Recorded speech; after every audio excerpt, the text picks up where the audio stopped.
Tak payah fikir benda berat-berat, benda jauh-jauh. Saya memang ustazah, memang siapa tak nak jadi isteri soleha.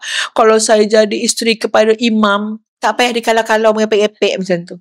Saya mana ada isteri soleha ustazah. Saya rasa kalau saya ni isteri kepada mufti, tuan-puan.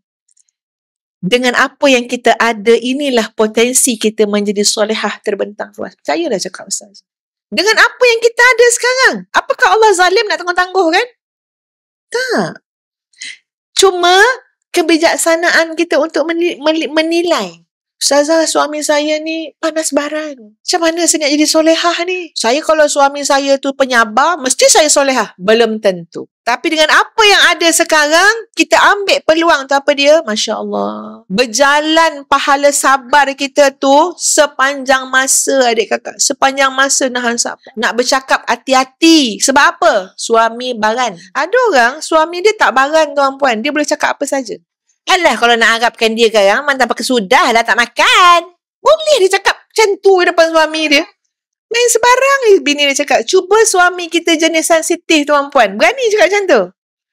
Rupanya Allah nak bagi kita ni lebih peka, lebih sabar, lebih berakhlak. Nampak tak? Peluang yang Allah bagi tu sekarang. Jangan fikir nanti tu bila. Sebab itu belajar mensyukuri dan menghargai apa yang kita ada. Sesuatu yang kita nampak buruk, belum tentu buruk pada hakikat dia. Sesuatu yang kita nampak baik, kita suka sangat, belum tentu hakikat dia itu yang Allah suka untuk kita. Anak, contoh, ya, kita rasa kalau dapat macam anak orang, kita jadi mak yang solehah. Tapi dapat perangai spesifik anak kita ni, inilah keadaan kita, ibu.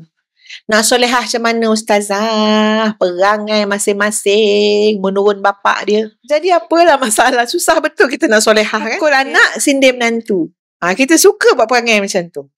Ya, sekali harum. Padahal subhanallah adik kakak sekalian. Di situlah Allah nak uji, Allah nak didik, nak bentuk kualiti kita. Jangan cakap sabar kalau tak diuji tu. Jangan cakap, saya ni penyabar. Ya, saya sangat penyabar dengan kanak-kanak. Dah kahwin belum? Belum. Sekarang kita ni sedang melalui proses nak melihat nilai diri kita yang sebenar. Solehah ke tak solehah? Pagi-pagi dah kena sabar. Malam tadi tidur kena redha. Ya, petang karang kena syukur. Itu diuji. Sebab apa? Nak keluarnya satu yang sangat berharga namanya wanita solehah. Baik.